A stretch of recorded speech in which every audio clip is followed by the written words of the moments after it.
As a child, I enjoyed many things. I enjoyed video games, I enjoyed talking to friends, I enjoyed Thomas the Tank Engine, and I enjoyed singing songs while playing SceneStar for the PlayStation 2. Hello everybody and welcome to my concert. Today I'll be singing you all a very special song and I hope you enjoy it. Thank you. I am a storm that... But one of the more cooler hobbies I loved to watch as a child was turning on my television to watch a marathon of Power Rangers.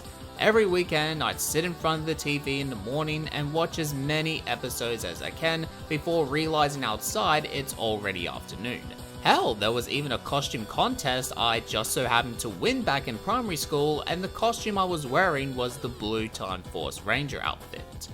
Good times back then. So obviously Power Rangers meant a lot to me back then, and occasionally I still watch a few episodes to this day, but not a whole lot.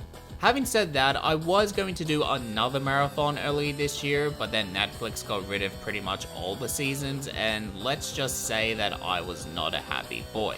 But despite that, I still want to talk about this series in some way, and today I figured I'd go over my top 5 favorite Power Ranger shows. And it's at that moment I realize it's been ages since I've made a countdown list video. So yeah, pretty lazy on my part. So if you want to see more potential videos like this one, comment down below and I'll take your requests into consideration. It doesn't have to be video games, it could be movies, comics, pretty much anything that catches my attention. Also keep in mind throughout the video, I will be spoiling certain events that occur in the show, so if you don't want to get spoiled because you haven't seen it yet, please leave the video now. So with that said, let's begin with number 5, Power Rangers Dino Thunder. I was deciding between Ninja Storm, Lox Galaxy, and RPM, but eventually I stuck with Dino Thunder. It begins with taking the season back to basics. You have 3 students that have nothing in common with each other, but then fate brought them together to become Power Rangers. I'll admit, I don't like the idea of them having superpowers while demorphed because it just ruins the concept of being a Power Ranger, but this season still has some pretty cool moments. Tommy returns in Dino Thunder and becomes the Black Dino Ranger. Not only that, but we also see Tommy take on multiple versions of himself when he used to be a Power Ranger back in the day in a dream sequence. The White Ranger storyline was pretty interesting, the team up of Ninja Storm and Dino Thunder was cool, and I love the character progression from episode 1 to the season finale. Connor is a good example of that. He's presented as a showboat looking for attention because he's good at soccer, or football or whatever you want to call it, depending on where you live, but then you see him slowly starting to mature a bit because of his duty as the Red Ranger. Not entirely a perfect season to me, but I enjoyed Dino Thunder, and I would not mind watching it again. So you hear that, Netflix? You better bring back Power Rangers, I'm gonna take this controller and shove it straight up! Number 4 is Mighty Morphin Power Rangers. It's like what the saying goes, you just can't beat the classics, and this season is a good example of that. A lot of iconic moments happened here, and I'll say that a few people always come back to certain bits and pieces about Mighty Morphin. The introduction of the Green Ranger, for example, was a nice story to get invested in.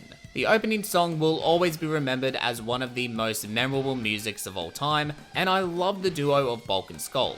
They, to me, are the best written characters in the entire Power Rangers universe. Yes, there were a few cheesy and somewhat ridiculous over-the-top episodes, but it's still good entertainment for the target viewers, which are kids. And it worked out well.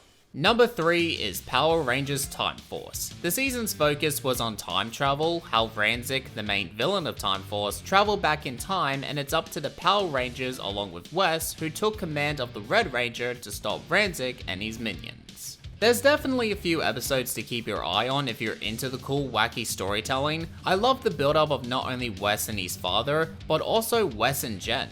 Each character is very likable, including the Quantum Ranger being Eric, and his voice sounds very familiar.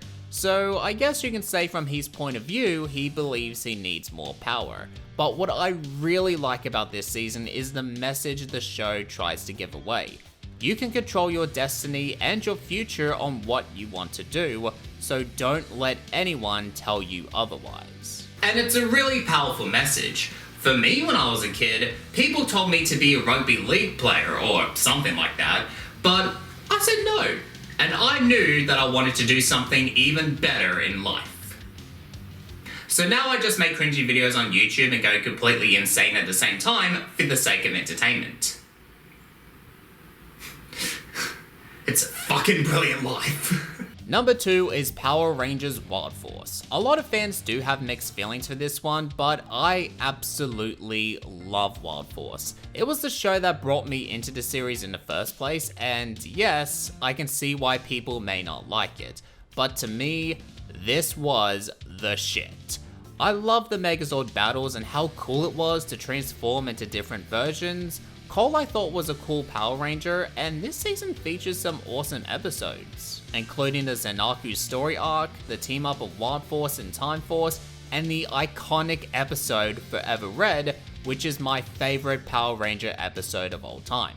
Again, I can see why people don't like it as much as me, as there are a few weird moments like Kite turning out to be Animus, but really, those are just nitpicks, and if you can get past it, you'll have a fun time watching through Wild Force. At number 1, we have Power Rangers in Space. It's tough for most seasons when they try to get you invested from the very beginning, but In Space does it right. Zordon is taken hostage, old villains return, and when the theme song hits, it absolutely rocks. There's a lot of great characters like Andros, Astronomer, Ecliptor, and Bulk and Skull, which again, not only are a highlight in the season, but we see them transition from bullies to eventually fighting back against the bad guys with no fear. And with that being said, the character progression has now come full circle. Unlike Jaime Lannister from Game of Thrones. Again, great episodes like the story arc with the Psycho Rangers and Countdown to Destruction. Sure, it also had that one episode with the Power Rangers and Teenage Mutant Ninja Turtles, which the less said about that the better, but realistically, if this was the final time they had to show Power Rangers on television, I would be very happy with the ending. Definitely recommend watching this one along with the other ones I've mentioned as well. And that was my top 5 Power Rangers TV shows. If you have some of your personal favorite seasons, then feel free to comment down below. I'm sure we're all gonna have many different opinions, but if there's one thing we can agree on, is that Power Rangers Megaforce absolutely fucking sucks. But anyway, that's gonna wrap up the video. I thank you all for watching, and I will catch you all next time.